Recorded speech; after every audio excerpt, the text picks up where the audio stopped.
You guys ready? Yes, we're ready. This is the fun part. All right. This is where I get all excited about the prequel. Yeah. Like, how do you start a podcast, right? We don't just go into the credits, go into here we go, the thumbnail. I always have some sort of weird thing beforehand. So,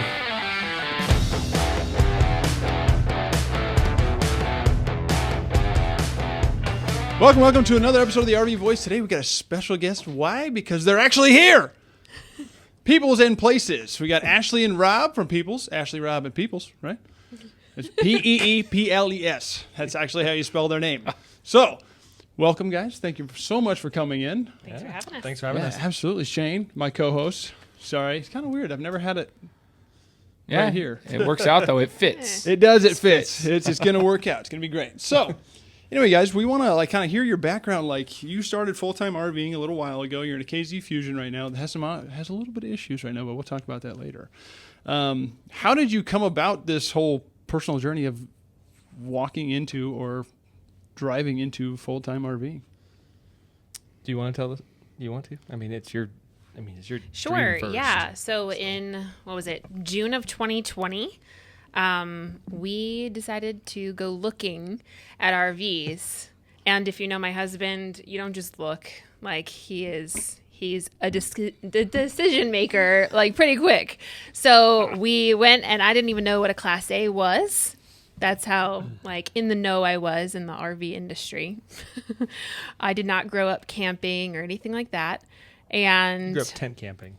One time, where my parents almost got a divorce, by the way, which is ironic because they full-time RV to this day. But that's a whole other story. So anyway, fast forward, we went looking for an RV just for fun, and we walked away saying we want a Class A. And within 24 hours, we were driving down to West Virginia with a rental vehicle, and we bought our Class A in West Virginia. We named it Georgina, and we went on a 2-month trip in the fall. We went on a 2-month trip to Tennessee, Georgia, Kentucky, that kind of area, and honestly, she fell in love with it, and she started kind of wondering, I think, of could we do this full time? And she even mentioned it to me, and I said, "You are nuts. You're nuts." But it was your idea in the first place? It was not my idea. No, just to have a camper. To have a camper. Okay. Okay. Weekend warrior. That's what I wanted to be. Was a weekend warrior. Not my idea. Absolutely not. No. And she was like, "Could we do this full time?" I was like, "No way." And so I knew, as his wife, I just needed to come up with a dangling carrot that was the right one. So of course I'm scouring social media trying to find the right carrot, and I came across a toy hauler that had the deck down by some beautiful water, and I was like, haha, this is it. So I ran into the living room while he was baited me, absolutely. Because that's the reality is your toy hauler is not always next to water, let's just be honest. True. Sometimes it's next to a bush. But it was just last week, so there's 2 bushes. that. Yeah, 2 bushes. Anyway, so what was it? I feel like within a week we were back at the dealership, and honestly, it was amazing because we basically took our Class A and traded in and got our toy hauler, even swap. I think we had to pay $600 tax or something like that. Yeah, that was it. We're saved. Wow. This is the fast version. We even bought a truck to dinghy tow on the back of the Class A that we had for 3 months. And then we quickly realized that truck can't haul a toy hauler. So we had to buy a new truck. Oh, my goodness. To haul the toy hauler we had just bought. So we lost our shirts on the truck. Yeah. And all the things that went with it to dinghy tow. In fact, I left it in my parents' house after they moved out. I don't know what happened to it. I think the people that moved or live there now, they have it. So for some reason. Well, I'm glad you found your shirts. Yeah. Yeah? Lost our shirts in that truck. So from the time the idea transpired was November, after we got back from our long trip, and we were full-time we launched in March. Yeah, that was our shakedown trip though. Yep. Right? So March? Well, yeah. Okay, so we didn't sell the house until May. So we took a long trip.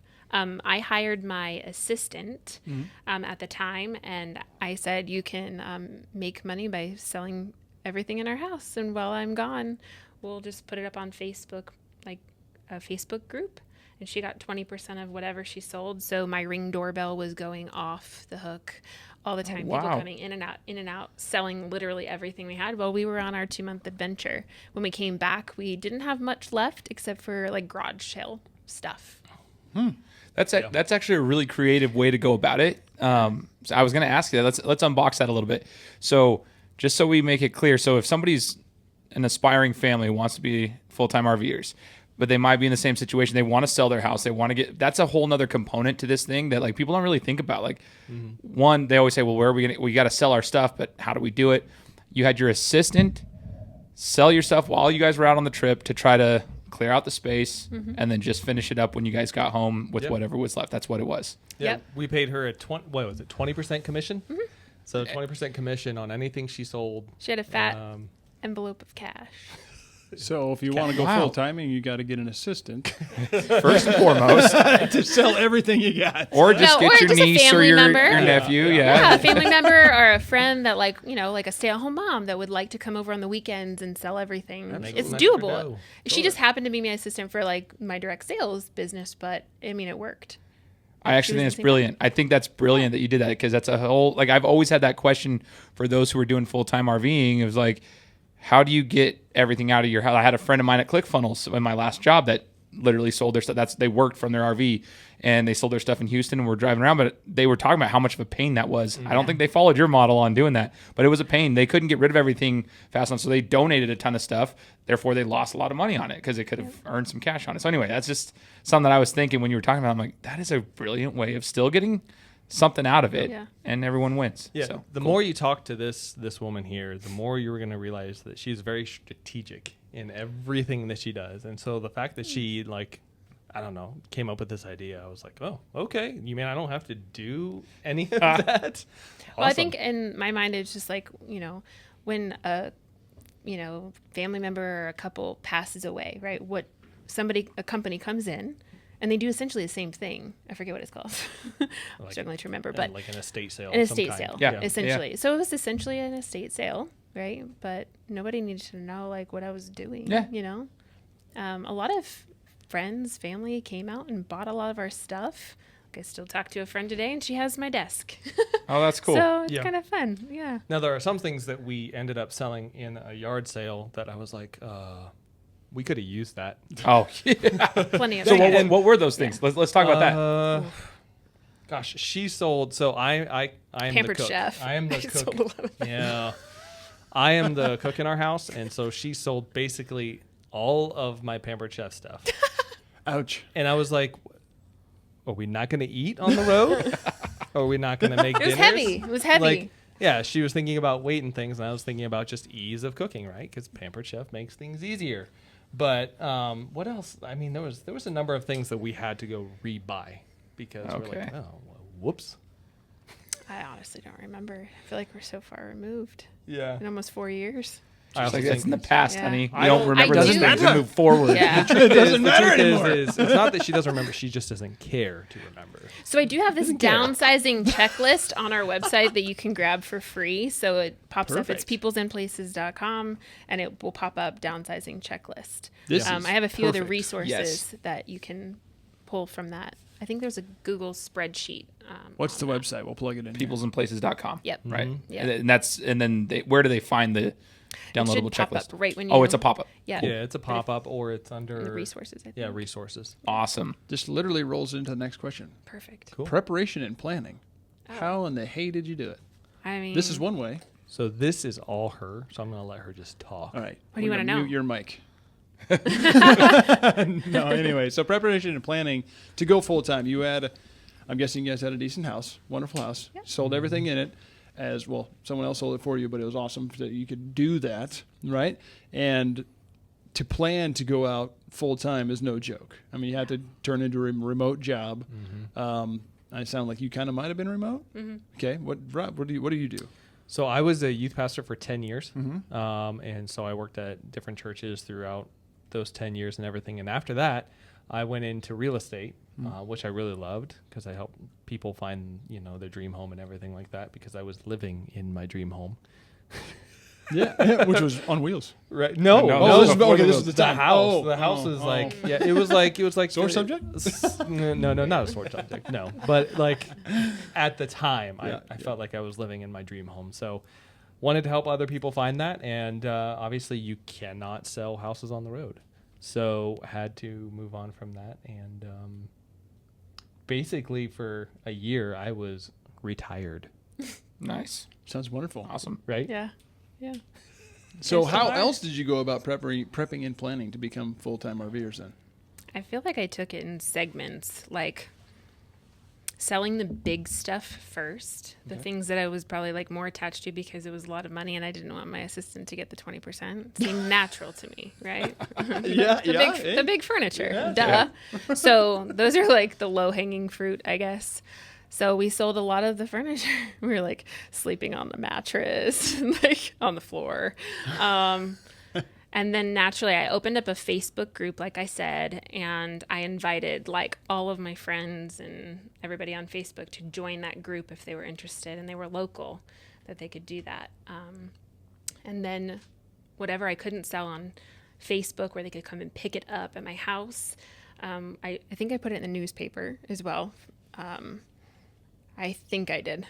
It's kind of foggy. Anyway, and then the third step was we came back and it looked like somebody had raided our home. I'm not kidding. Like there was like hardly anything left. And so it was either, well, I said, I guess 4-step approach, right? The third step was a garage sale. So we did that 2 weekends in a row. And then we donated the rest.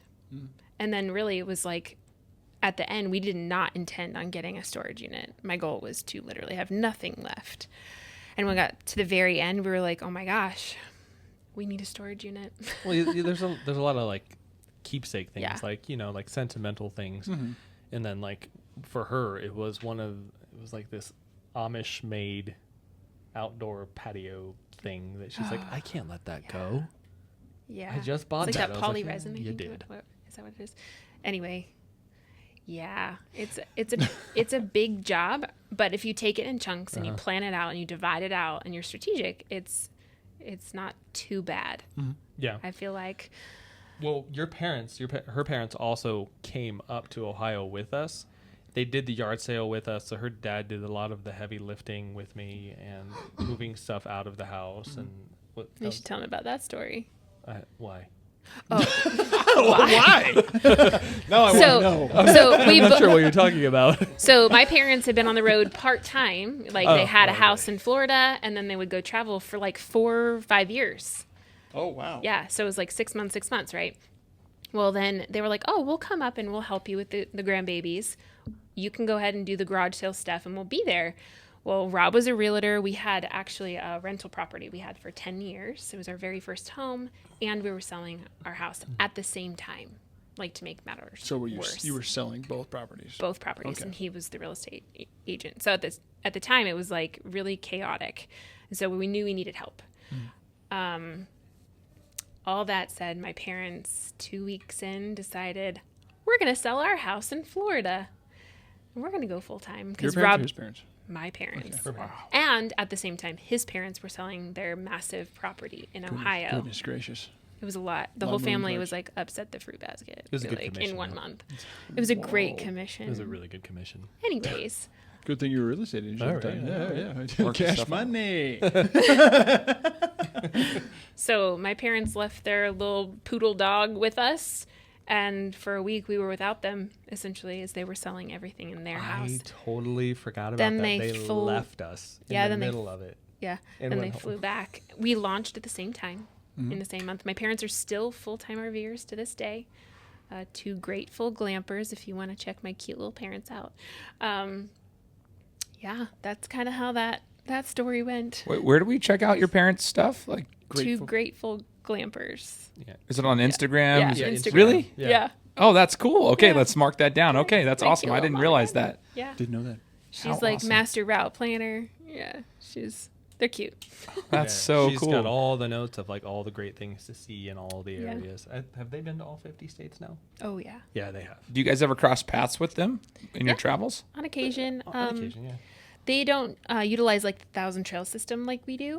So they'll do like a lot of state parks. So that's a little bit of a challenge for us to get together during the summer. But in the winter, we'll usually come back to Florida and we see each other mostly in Florida. So cool. I had a question to bounce off of that from an emotional standpoint for you guys. Obviously, everyone's uprooting out of their homes. You just mentioned that. I mean, there's like 4 things happening all at the same time. But for your parents, so the in-laws and then yourselves launching at the same time, you had 2 homes there. What you considered was your dream home at the time. I'm sure you guys are excited for this new venture you're about to go on. There's a whole new step of life. But from an emotional standpoint, did you feel like it took a toll on you emotionally for a little while? Or were you guys like, okay, cut it and ready to go? That's a great question. Yeah, I think we actually did film some of our reactions to like of the empty house, and I don't think it really hit us until we went into the house and it was completely empty, and all those memories that you had in that house just come flooding back, right? Sure. And so you do think about that stuff, and honestly, I think our daughter Abby took it the hardest. Like when we first started getting on the road, she actually was having panic attacks and things like that, and she was constantly thinking about like I don't know if she felt homeless or what, but like she kept remembering like things at the house, and I think we had to actually physically bring her to the storage unit and show her we did not get rid of everything. Yeah. And that helped her a lot. But yeah, she struggled. One thing that really helped her is we would put frankincense oil in her hand, and we would, like make her like ball up and like, like her knees close to her chest and take deep breaths.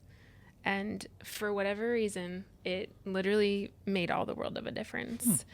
But I think some kids, some adults are built more to have like things attached to memories. Like I can say my brother is definitely like that. For me, I am not sentimental. I never have been. My kids brought me home like a piece of artwork. It would immediately take a picture and throw it into the trash. And I didn't think anything of it. Like, Ruthless. I know. I was literally built for RV life and I didn't know it, at the time. Yeah. Minimalism, like actually it lifted like all the stress from my shoulders and probably put it on him. She's like, I feel great. Mom's over here like, dude, I'm dying. Just light it on fire. No. But like cleaning a large house and like going up and down the stairs for laundry and like just stuff like that. Like it's a lot. Yeah. We had an upstairs laundry room, which again was a dream of ours. Just saying. All stays upstairs then. Yeah. For the most part. All the clothes and everything stayed upstairs. That is true. Yeah, exactly. So if you look back on it now, guys, with the girls, obviously going through that at first, probably a big transition, but like, would you say they're overall pretty happy now and they love the lifestyle, or does it go in waves? So it goes in waves, I think. One really good thing that we did even before we got on the road is we actually got a timeshare. And I know a lot of people like poo-poo on timeshares, but for us, it works. Yeah. So whenever we're feeling like we're a little crammed and we need to like spread out a little bit, like we look for a timeshare in the area that we're in, and we go into that timeshare and it's like a 2-bedroom or utilize the bathtub. Utilize the bathtub because we don't have a bathtub. Don't talk to me. And really just like the kids get that sense of being in a home again. Yeah. And I think for that week it's good, but you can see how much they just spread. I mean, their clothes are everywhere. It's a recharge. Yeah. But it's really it's been really good to have that timeshare, to be honest. So I think that helps them not desire to get off the road as fast. Yeah. Well, that's a really good point, though, right there, because like a timeshare, that's something I wouldn't even have thought of. Like, honestly, like, so those little things that you've already mentioned in regards to how you sold your property, like you sold all your stuff, a timeshare for that specific reason. I think that's something if you have the means to do it, I would encourage the full-time RVers to look into that as an option. Yeah. Because that totally makes sense. So yeah, I mean, you could do an Airbnb as well. It doesn't have to be a timeshare, but you could do Airbnb. But yeah, we got it long before we ever had RV life in mind. Oh, sure. Okay. And we paid it off, and so really, it's just dues every other year, and so it's been really, not all really of them are created equal, but if you find the right one, and it makes sense. I think the biggest thing is time flexibility and location flexibility. Yeah. And if you have those two things, I think it can be great. Yeah. Super cool. Yeah. We check in with our kids every once in a while. We ask them, hey, do you still like being on the road? Are you still having fun? Are you enjoying this? And, they enjoy it more when they're on friends. Yeah. That's what we found. Yeah. or when they're doing, like, they're busy having fun, doing adventures, and we do those a lot, obviously. Mm-hmm. But it's when those moments where there's no friends around and we're not really exploring an area and we're like kind of hunkered down, we're like working for the week kind of thing. Yeah. That those are the moments they're like, oh, yeah, I want a house, you know. But yeah. So those are the weeks that are kind of like vacations for us. Like we'll work with like local tourism boards and different things that in different areas to try to get experiences, obviously in exchange for content or whatever. Getting paid too. Or getting paid to do it as well. And so I think those weeks they really like because they feel like they're on vacation, because for the most part we do live a vacation lifestyle, right? Sure. And we go all over the place, we see different things, and so I think when we have those kinds of weeks, it recharges them. And they're like, oh, okay, like we're not like homeless or trailer trash or trailer trash, right? They'll learn that eventually. Trailer trash. They'll learn that whole demographics later on. You know? As long as you're moving, it's all good. So daily life and routine, I mean, it's changed obviously a lot for you guys after 4 years ago selling everything, hitting the road. What's your daily life look like now? I mean, I've watched a lot of it recently. Yeah. The one place you stopped at down in Texas on the beach was super cool, and you kind of cornered off a box of and all that for all three campers and RVs. Yeah. But like, what's your daily life routine? Like walk us through some of that. Yeah. You're starting. I feel like every day is different. Well, so every day seems to be different for me, at least, because I obviously do all the repairs on the RV. Mm-hmm. But lately, what it's been is like we had a tire go flat. Or actually a blowout, so I had to change the tire. I had to take it to a tire shop, get the tires mounted, put the tires back on. I mean, it's just been a lot of repairs lately. Mm-hmm. The RV is 3 years old, and so I think that's probably when it starts falling apart. Yeah. It seems like. Well, you're taking a home down the road. It's going to happen eventually. I also do the homeschooling for the girls. Oh, very nice. So yeah, I help them with grammar because I'm very big into like grammar and language arts and things like that, because I believe if you can read and write, you can learn anything and do anything, right? And so they do math as well, and we have them write in their little books little prompts of like, I think, what was the last one? What was your favorite vacation spot? And so they had to write a paragraph about that, and then I look over that, and I have a red pen. Oh, you got the blooded red pen. Is the principal It's a dreaded red pen. Yeah, I have a red pen. My papers were usually pretty red. They hate the red pen. When the red pen comes out, like, seriously, Dad? I'm like, yeah. Click, click. Yeah, exactly. Right? Oh, no.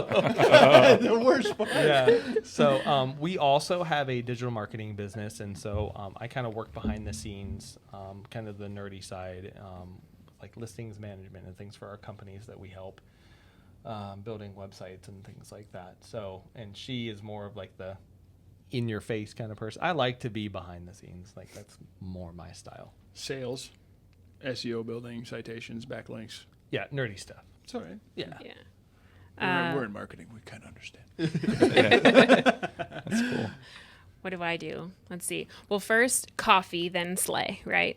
So coffee always. It's a good motto. Yeah. Coffee and slay. Beyond that, it just like depends on the day. So I like to batch work. So they're like for Mondays, I have lots of meetings. I am building my doTERRA business. Recently left my other company of 10 years at the top of the career plan. But that's been a journey. So leading up into that point, it's been a pivot of life, being on the road, of pivoting our income. And that has been probably my hands down the hardest thing. So building Peeples and Places and the brand has been my focus for the last 2 years so that I could pivot, because it was literally throwing away thousands of dollars in residual income that we lived off of. So I do all of the posting and all of the creating of content for Peeples and Places. And then I run 2 other companies' social media as well. Yeah, that's so a bear. It's a lot. It's a bear. I run one. It's a bear. Yeah, but it's so good. And then, those are my 3 main focuses. But it's a lot. Yeah, I forgot. I also cook. Yeah. I clean. Rob's a rock star. And I do the laundry. So those are the other things. Basically, I would starve and I would have dirty underwear if I didn't have my husband.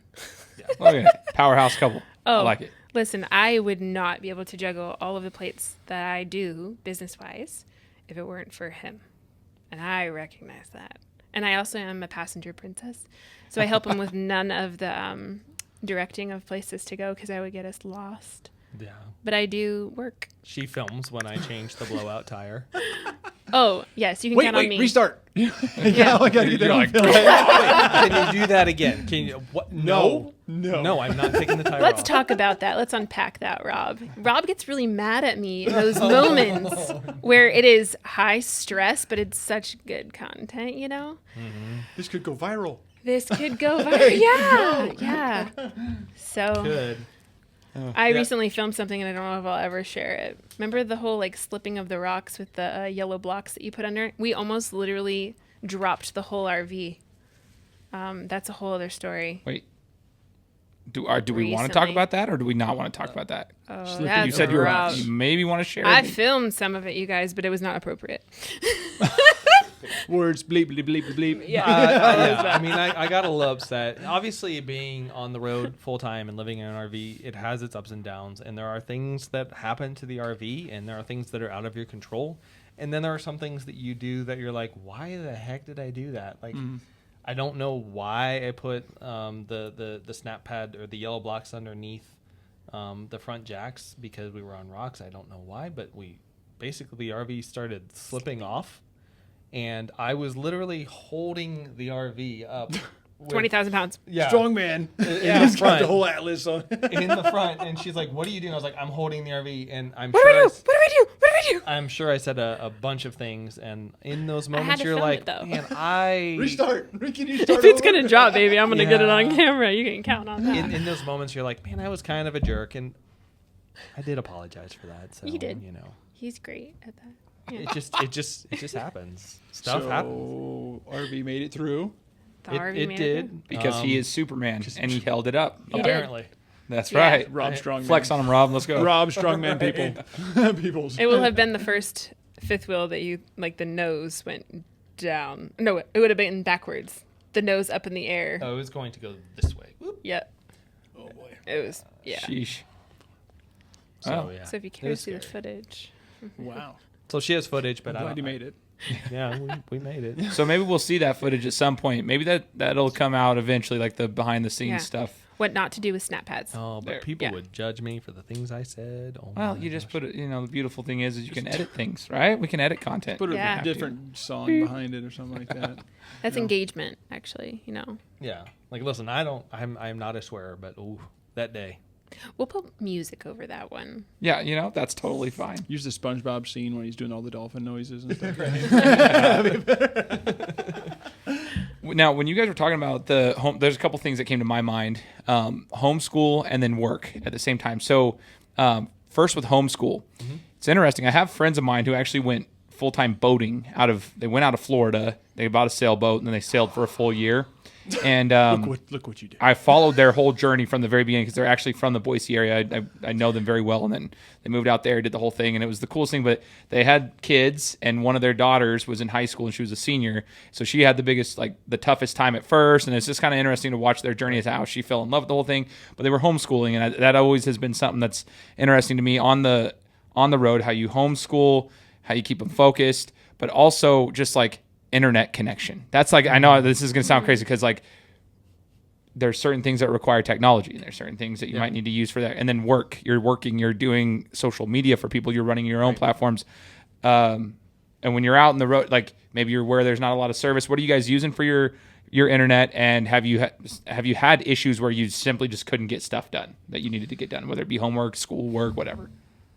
This summer has been a lot more difficult with like connectivity than we've ever experienced. We were in the Pacific Northwest. For some reason, they just don't have a whole lot of connectivity. Really? But we're also dealing with like trees and different things up there. So I would say if you're going to go full-time RVing, you need to have Starlink. you need to have multiple sources for your internet. We have Starlink, but we also have OTR, And so OTR is our main one, and then Starlink is our backup. Oh, typically. okay. Yeah. We just switched over that because T-Mobile we had for the longest time, but then we started hearing rumors that They're locking it down. They're locking it down, but it was not very reliable. Maybe. Yeah, T-Maybe. It was not very reliable, and we were noticing like it just depended on the area if like AT&T or Verizon or you know. So we got to the point where we're like, all right, well, let's try this because it bounces off all of the things. So yeah, so we have like 2 devices from OTR. One is like a Verizon device, and that thing, if Verizon is good, man, it's rocking and rolling. It's fast and it does everything we need it to do. And then there's a smaller like portable device called the Titan, and it goes off of AT&T, T-Mobile, and Verizon, so all 3 of them. Okay. And then Starlink is our backup. It's if we're in a really rural area and I have view of the sky, then we'll put Starlink up. Thanks, Elon. Nice. Yeah. Thanks. Yeah. Cool. But it is an investment, though. Like I think it's just something to note. I think most people understand it, but you probably do need to invest. It's going to cost you a little bit to invest, but it's worth it if you really, if your income, if you're working, if you're homeschooling, you got to have a way to like make that work. So that just keep that in mind, I guess, is one of the things that I was like, oh yeah, I didn't really think about that. It could be a couple $100 a month sometimes, depends on what you're getting. All right. So it's just something to keep in mind and note. So that's cool. So have you guys, for the work purposes, what happens when it goes down? Do you ever get frustrated? Do you guys find connectivity, or you just say, hey, we're just going to go do our thing until we get to the next day? That first podcast that we tried doing, remember I was at Starbucks. Sure. So I will drive into town, but even Starbucks, I guess, failed that day. It doesn't happen too frequently, but sometimes like there'll be a cabin at the campground, and sometimes they'll have Wi-Fi. So I've gone to the cabin before. Oh, cool. But yeah, I mean, we could get creative. I could take the truck. I could plug it into the truck and do Starlink. That would be a pain in the butt. But where there's a will, there's a way, right? You can always think outside the box. I feel like you just need clear line of sight, no trees. Yeah, I would say like in the times that we've had connectivity versus no connectivity, we've had more. Like Crater Lake was probably the worst we've ever had. There is no cell coverage. So if you're planning on going to Crater Lake, you need Starlink if you want to be connected. There's no other option. Period. Yep. Good to know. So, good to know. Yeah. Okay, thank you. What do you got, JB? Let me check my paper. Well, we kind of talked about a lot of this. So financial aspects, I mean, to plan. You kind of sold everything, literally. You probably kept the keepsakes, which is great. It sounds like you're digital marketing as well. So we kind of covered a lot of that. But let's talk about actually like these expenditures to do this, right? You have the RV, you have the truck, you have Verizon, OTR, Starlink. You also have planning trips and staying at places, right? Obviously, you can sounds like you do the 1,000 trails. Yep. So that's one way of doing it. Do you do other camping as well? Like, how does you sustain all that and then plan on that on top of that? Yeah. It's a loaded question there. Okay, so I'll break it down. Okay. Financial aspects of it. Here's what we didn't know is that the truck, when we first bought that truck would be much larger payment than even our toy hauler. And a lot of people don't realize that. So I would say anybody that's starting off thinking about RV life to consider how much that cost. We took a lot of the profits from our house and we paid off our truck, which is one of the best things I think I could have done. What else did you ask me? I can't remember. Planning trips. Planning trips. Yeah, like expenditures along those trips. Okay, so as far as campgrounds go, correct. We had never been to 1,000 trails before, and I was like, wait a second, like let's break this down. When we went on our 2-month trip, it cost an average of about $2,000 per month to go camping.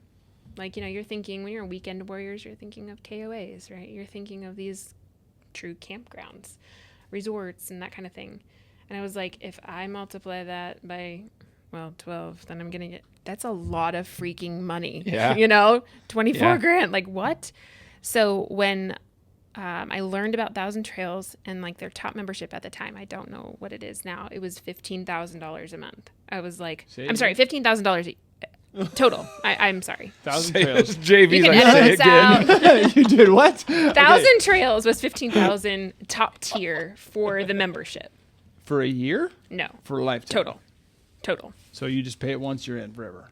Yes, you have dues, so it's like approximately $600. So it is like it's kind of like a timeshare type. Kinda like it's very a similar to a timeshare. timeshare. Yeah, I've heard this before. Yes. So it just made sense. Like if I'm going to be on the road for a year or two, it just makes sense. So you pulled the trigger. So I pulled the trigger. It just made strategically. It just made sense. Okay. Like this is the most affordable, whether or not it's amazing or it's crappy. Yeah. I hope you're it ready just for makes full sense. time because we're doing it for a while. Well, and it's the funny thing. You want to speak to that because he didn't know what he was getting into, and nor did I. But I painted the vision with that dangling carrot at beautiful, amazing bougie RV resorts. And then when we got on the road, he was like, "What the junk?" Some of the Thousand Trails, like you just have to set your expectations. You know. A little lower in some of them. Yeah. Some of them are amazing. Yeah. I won't lie to you. But it's really, you're not there for like the campground. You're there because The location. And people. The people, I think, is the biggest. Yeah. Boom, boom. I know, right? Roll it on. You get our brand now. I also think like your experience with Thousand Trails also depends on how like attentive your rep is to you. Absolutely. And we have a very good rep who still talks to us and still helps us out this day. Yep. Which I have a link in my bio if you ever want to like be contacted. There's a Google form. You just fill it out and then they'll contact you. But they are amazing. I bought mine through somebody totally different. They were not helpful. I didn't know what I didn't know. And I think that is a key piece. If you're thinking about purchasing the membership, I think it would be most of all, it's because of cost savings. A family trying to sustain $2,000 a month if they're trying to go and explore and do fun things and move fast, obviously, diesel, gas, that is going to be a factor. It all adds up quick. Repairs. Very fast. And Thousand Trails, it makes it actually affordable to move from campground to campground to campground. Like our membership, we get to stay in there for 21 days. And it depends on like if it's high season or whatever, then maybe it's like 2 weeks. But still, like you get to park your home there for 14 to 21 days, and you don't have to worry about not having a place to stay. Yeah. And we have a long booking window, and It's flexible. It's very flexible, right? Sometimes we'll book a campground, and then we end up getting there, and we decide that we're going to leave early, and we have that ability to do that as well, which is really cool. Yeah. So it's flexible because the full-time RV lifestyle, you have to be flexible. Yes. Heck, we've changed it up like on the way there. And we're not going to stay here. We're going to stay there. And I love that. Yeah. Maybe other people don't love the flexibility as much. They need like a plan. But I think that the longer you're on the road, the more flexible you become. Yeah. Well, you can't get used to it, right? But like being able to stay somewhere for like a longer period of time. I was talking to Kaylee and Steve with Exploring Outside of 303. Friend. You know Kaylee and Steve? Those are our good friends. They're good people. Yeah. Great people. I didn't get to meet Steve, but I heard he's the camp whore. That's what she says. Yes. He is. That's accurate. How cool. He's rubbing off on Rob, too. Yeah. They go and talk and talk and talk. Oh, Steve. Yeah, we'll have him back around for sure. But they were saying that like when they first started, they were doing 2 days. 2 days, 2 days, 2 days, 2 days. Yeah, I'm like, could you imagine packing up your home every other day? No. Like, oh my goodness. So like the Thousand Trails, I want to get them on here, so I'm gonna get that guy's number or whoever I have their rep is. number. Sweet. Well, I want to talk to them. So cool. I'd love to have them on here. Kind of really talk about that because I don't know. I don't understand. We're gonna be at thing. the balloon fiesta together. Okay. Side by side. Perfect. Well, put in a plug for me. There you go. Appreciate that. But anyway, She's talking about with Steve and Kaylee. We're gonna be with Steve and Kaylee. Oh, sorry. Who are we talking about? Like Sharon and Warren. Yeah, travel the Thousand Trails. Yeah, I'd love to have them on here so we can understand that. So everyone can understand it because I'm sure someone gets on there like $15,000. Yeah. Holy crap! But you can break it down into monthly payments, and it's correct. way more affordable when you do it that way. You're like, it's $2,000, or how much was it? Like $300? I think it's like $600 at the bottom. But here's the key: Same. if you want the the first pick of campgrounds, you're gonna want to have like the top membership. Absolutely. Right. So I didn't want to sit on a chat or phone call in all the time. That's annoying, and my time is valuable. Yeah.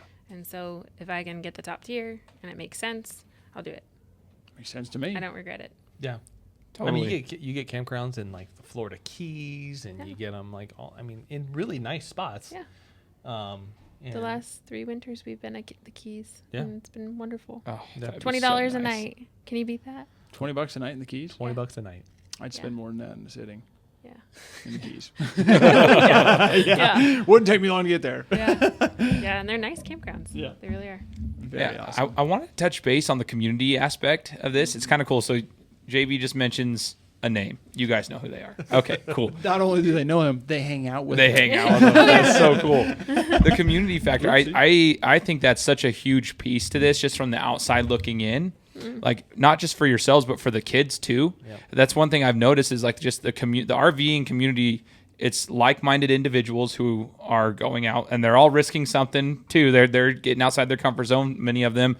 What would you say your overall experience has been with the community? Have you meshed well with most people? And then you also have your online community that you've built with Peoples and Places, which is massive. So like you have real life, and then and the others, and they could probably intertwine a little bit, I'm sure. But like, what do you feel about the community? Do you feel it's pretty positive? Do you think it's a positive impact? Has it been good for the girls as well? Like, what are your overall thoughts? Yeah, I would say so. I always say that our girls are growing up in like a 90s lifestyle. They're outside more than they're inside, which is great. But the RV community in general is always like helpful, kind. Whenever you go next to someone you don't know them, typically they come over and they introduce themselves, or vice versa, or our kids start playing and then we introduce ourselves to the parents or whatever, because you want to know like who your kids are hanging out with, right? Sure. So I would say like the overall like RV community is I think it's tight knit.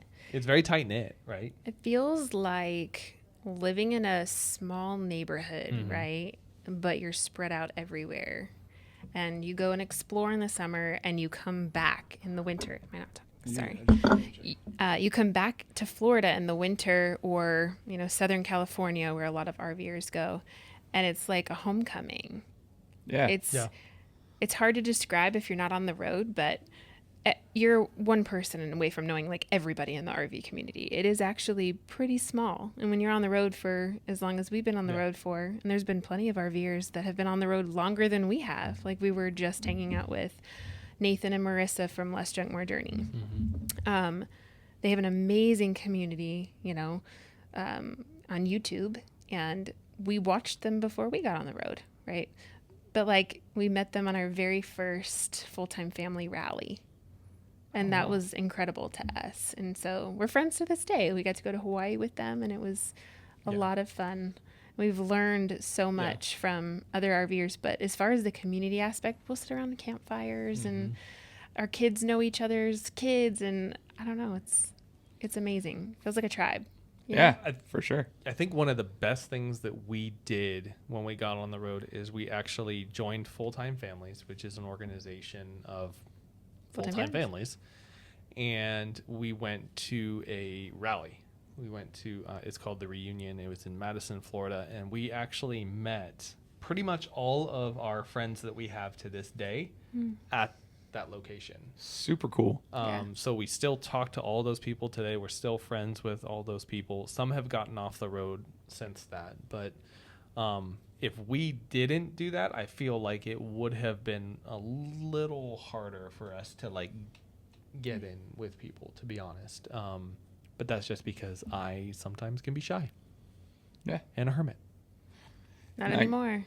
Yeah, look at that though. I think that's so cool though. These things, just this conversation has taught me a ton about this. There's little intricacies of this whole entire experience. I would have had no idea. I didn't even know there's a rally.